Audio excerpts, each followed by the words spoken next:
Just a great game, great college basketball game early in the season, and just a lot of credit to Notre Dame. I mean, they're obviously the #2 team in the country for a reason, but just so proud of my team and how they came out poised and confident and just worked their butts off to put themselves in a position to win that game. You guys get down to 13 right to start the second half. And there's that feeling that here comes Notre Dame, a signature run to kind of blow you guys out.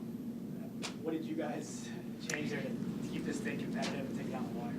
We actually talked about that at halftime. We went in and I said, you know what? They're getting their butts chewed out right now, I thought, because it's a motivational tactic to come out and just try and put a team away in that first 4 minutes or first 5 minutes of the second half. And I said, do not buy into that. Do not buy into the fact that they're going to come out and pound us. Do not let it happen. And just thought we came out with the confidence to just be like, no. And so when they did go on the run, called a timeout, and the kids knew, like, that's their run. Like, here we go. And so just so proud of them for moments like that in terms of just staying the course. You look at the first half against Tennessee, a full 40 minutes here. I mean, you see the potential of this team is better than a 500 record right now. Yeah, I really do. You know, our growth, we've been young, and our youth is now maturing. And you saw out there on any given night, anybody can be out there playing, contributing, you know, and it's different people on different nights. And that's the great thing about a coach. When you got, 9, 10 players, 11 players out there that you just don't know who's. So you're throwing everybody in, and it's great to see. I love the depth and I love the maturity that's come along. What do players get from playing close like that, being within 2 points with 3 minutes left? Yeah. What do you guys get from that? Just the feeling that we can play against anybody. I mean, we look forward to opportunities like this. Notre Dame, second in the country. We can go up against them, and we have this stretch of like all ranked teams, and we're just gonna go at it. You guys went down 13. You're the one that you had a personal 6-0 run there, and you get things back. Is it just kind of you've grown into that role so well, just being kind of an energy off the bench? How comfortable are you with that role right now? As soon as you get in there, and the team like automatically improves. When we're just running the offense and stuff like that, when I think I can. When I see a shot, I feel that I can make it, I just shoot it, and that's what I did. That's good. Great answer. Good job. Have you ever seen one that you didn't think you could? No. That three you hit, I think on the right wing, you had a hand in your face. Did you even see the defender? Nah, I don't think she. I mean, I think she gave me enough space because she wasn't really defending me. So I just shot it. Sarah, do you feel the spark when? Yeah. Oh, definitely, because I know she's going to bring that energy, that intensity, and she would drive really hard to the basket. So And she'll be there to get my rebound. Yeah. Sarah, does it fire you up when they have bigger people than you and you're more than holding your own down there? Oh, yeah. I just feel like that's like a challenge. Like, coach is like, oh, we don't have like a 6'4" on our team that they're going to come and try to bully us because we're so little. And I just take that as a challenge and just to stop them. So. You said you accomplished 2 of those 3 goals. You wanted to cut that rebound margin in half. You want to hold in transition. You didn't stop one of their big 3. Yeah. Their offense comes as advertised. How tough was it within so many weapons? I thought we did a decent job on Lloyd in the first half, and then she was like, I'm going to get mine. So, what great players do is they find a way to score, and she just came off and started attacking the rim as McBride did. But, we tried. I mean, there's nothing I can say. They're all Americans for a reason. They make big plays.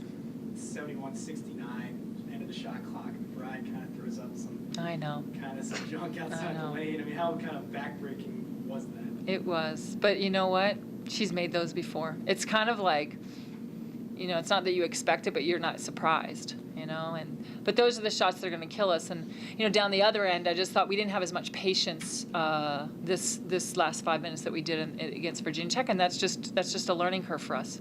How much can you guys build off the last 2 games? Way down against Tech. Yeah. And going, toe to toe. About 13 down early in the second half, about to get spanked, and how much can you guys build off that? I think it just is a testament to the team to they just feel like they're always going to be in a game. I mean, that's what games like this do for you, And we've been put in 2 scenarios where we've held our own and toe to toe, and so I keep telling them the hard work, it's going to pay off for them. They just have to stay the course. It's going to pay off for them. Youth can be a hard thing to coach, but is it sometimes a benefit that there's almost ignorant fearlessness Yes. involved? Yeah, they'll become sophomores very quickly, as Faith did, and that's the great thing about it. You guys maybe were in zone for like a couple possessions. No, we weren't. I thought you were 2-3 at one point. All right. Out of bounds. Out of Yeah, bounds. that's what it was. Yeah. But I mean, the way the size differential, how'd you feel that man defense held up? Really good until the stretch. But the thing is, I thought Corey put together a really good game plan. I thought we really executed it well. We really tried to minimize what they do. We didn't try to give them everything, just the important things. We ran through it for 2 days, felt very confident about it, had a backup plan if that wasn't going to work for us. But we stayed the course with it, and I thought we did a really good job. Is this going to be one of those games you look back at tape? I think there was one time Frankie's got a 3 I know. that would have tied it up. You're just going to look at like little things like that could have changed. Yeah, it's your senior. She's hit many of those before. In a game like that, you're like, do you get the shot you want? Do you get the ball in the right person's hands? So, again, the last 5 minutes of the game, I think there's a little bit to be talked about, just with patience and shot selection and stuff like that. But at the same time, she helped get us there. So, don't want to be too critical. Notre Dame leads the nation in assists, and their assist to turnover Yep. ratio is like top 5. Today, they had more turnovers than assists. What did they do to disrupt their fluid passing that they usually have? I mean, we knew the team's strength. We knew what they like to do. We knew McBride, what she likes to do, Lloyd, and we just really tried to take that away from them and just limit them to one shot. And I just really feel like the team just really executed the game plan. I really do. I just felt who to sag off of, who not to sag off, who likes to go left, who likes to go right. I mean, I just feel like they were really tuned into the game plan the last couple of days.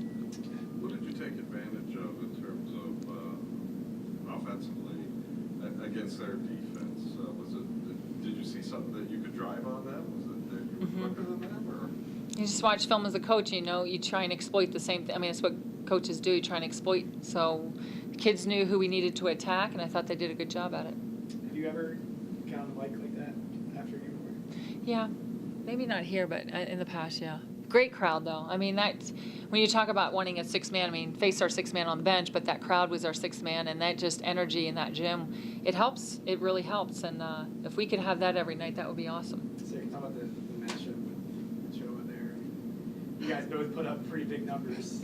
What was that like, kind of going back and forth with one of the best in the country there? I'm gonna give her credit. She's a really good player, but in practice, coach kind of like talked to me through it, like how to play her, like how to limit her touches, and even if we didn't stop her because she's one of the big 3, I felt like we did a pretty good job, and I felt like my team was able to help me like when she has the ball, like they sag off and help when she drives.